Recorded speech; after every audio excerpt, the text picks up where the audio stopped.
আসসালামু আলাইকুম everyone, welcome back to my channel. আজকের পর্বে আমি আপনাদের পারফেক্ট ডালপুরি রেসিপি শেয়ার করব।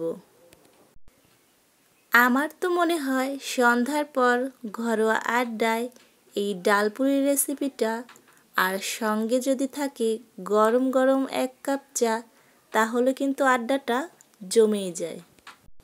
তো আর কথা নয়, এই মজার ডালপুরিগুলো তৈরি করা যাক।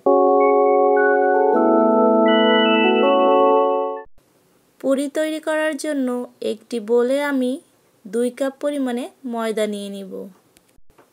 এরপর এই ময়দার ভেতরে স্বাদমতো লবণ দিয়ে একটু মিশিয়ে নিব। এতে করে লবণটা এক জায়গায় হবে না এমনটা কিন্তু হবে না। মিশিয়ে নিয়ে এর ভেতরে আমি প্রায় 2.5 টেবিল চামচের মতো সয়াবিন তেল দিয়ে দিব।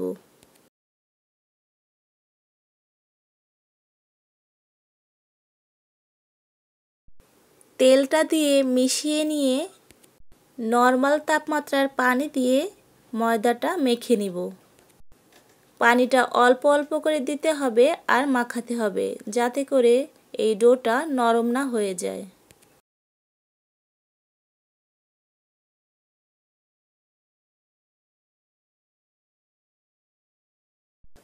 এই ডোটা সামান্য টাইট ফিট একটা ডো হবে।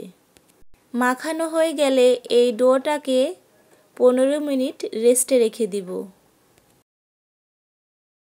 এর ফাঁকে ভেতরের পুরটা তৈরি করে নেওয়া যাক। এজন্য একটি প্যানে আমি 1/2 কাপ পরিমাণে মসুর ডাল নিয়ে নিব। ডালটা কিন্তু আমি ধুয়ে পরিষ্কার করে কিছুক্ষণ ভিজিয়ে রেখেছিলাম।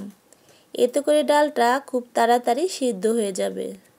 যদিও মসুর ডাল সিদ্ধ হতে বেশিক্ষণ টাইম নেয় না, তবুও আমি একটু ভিজিয়ে নিলাম।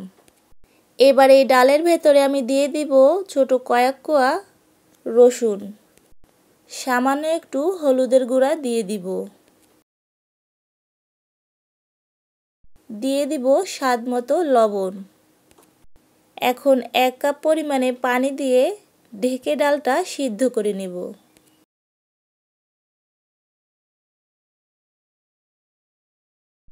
ভিজিয়ে রাখার কারণে কিছুক্ষণের মধ্যেই ডালটা কিন্তু সিদ্ধ হয়ে গেছে। এবারের বাকি পানিটাও শুকিয়ে নিব।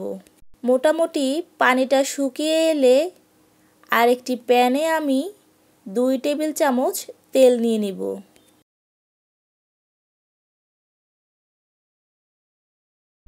এবার এর ভেতরে আমি একটু বড় সাইজের একটা পেঁয়াজ কুচি দিয়ে দিব। পেঁয়াজটাকে আমি সামান্য একটু মিহি কুচি করে নিয়েছি। দিয়ে দিব 2-3টা কাঁচামরিচ কুচি। তবে আপনারা কাঁচামরিচের পরিবর্তে শুকনো ঝাল তেলে গুঁড়া করেও দিতে পারেন। এবার এই পেঁয়াজ মরিচটা একটু বাদামি কালার হয়ে আসলে এর ভেতরে সেই সিদ্ধ করে নেওয়া ডালটুকু দিয়ে দিব।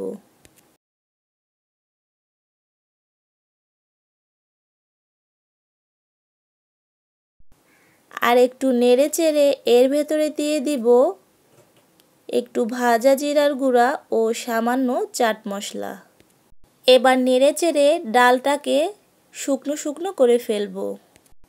ডালটা কিন্তু প্রায় শুকনো শুকনো হয়ে গেছে। এবার চুলার আঁচটা বন্ধ করে দিব, কারণ এই ডালটা একটু ঠান্ডা হলে কিন্তু পুরোটা ঝরঝরে হয়ে যাবে। দেখুন ডালটা ঠান্ডা হওয়ার পর এরকম ঝরঝরে হয়ে গেছে। এবার এর মধ্যেই পুরির ডোটা কিন্তু সেট হয়ে গেছে।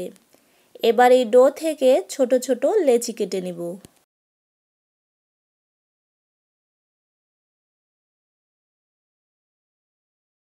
এবার এই লেচি থেকে একটা লেচি নিয়ে বেলেও নিতে পারেন, আবার হাত দিয়ে এভাবেও করে নিতে পারেন। এখন এভাবে করে একটু বাটির মতো করে নিয়ে ভেতরে পরিমাণ মতো পুর নিয়ে নিব। পুর ভরে এভাবে মুড়িয়ে দিব। তবে বেশি পরিমাণে পুর কিন্তু নেওয়া যাবে না, তাতে করে বেলার সময় ফেটে যাবে। তাতে পুরিগুলো কিন্তু কোনোভাবেই ভালো হবে না। কয়েকটি পুরি আমি এভাবেই তৈরি করে নিয়েছি। এবার এগুলোকে ভাজার জন্য একটি প্যানে আমি পর্যাপ্ত পরিমাণে তেল নিয়ে নিয়েছি আর তেলটাকে খুব ভালো করে গরম করে নিয়েছি। এখন এই গরম তেলের ভেতরে একটা পুরি ছেড়ে দিব আর চামচ দিয়ে এর উপরে তেল দিয়ে দিব। পুরির উপরে এভাবে তেল দেওয়ার কারণে কিন্তু কয়েক সেকেন্ডের ভেতরে পুরিটা ফুলে উঠবে। দেখতেই পাচ্ছেন কত সুন্দরভাবে পুরিটা কিন্তু ফুলে উঠেছে। এখন পুরিটাকে উল্টে দিব। সম্পূর্ণভাবে ভাজা হয়ে গেলে আর পারফেক্ট কালার এসে গেলে তেল ঝরিয়ে একটা কিচেন টিস্যুর উপরে তুলে নিব। তাতে করে পুরির গায়ের এক্সট্রা তেলটা কিন্তু টিস্যুতে সোক করে নেবে। এভাবে চাইলে আপনারা কিন্তু দুটো করেও পুরি ভেজে নিতে পারেন, যদি আপনাদের প্যানটায় জায়গা থাকে, অর্থাৎ প্যানটা যদি একটু বড় হয়।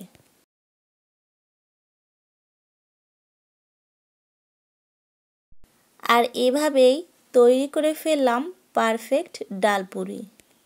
এই সহজ ও পারফেক্ট ডাল পুরি রেসিপিটা আপনাদের কাছে যদি ভালো লাগে তবে চ্যানেলটাকে সাবস্ক্রাইব করতে কিন্তু একেবারেই ভুলবেন না। আজ এখানেই বিদায়। পরবর্তী পর্বে আবারও দেখা হবে কোনো একটা রেসিপি নিয়ে। সবাই অনেক ভালো থাকবেন। আল্লাহ হাফেজ।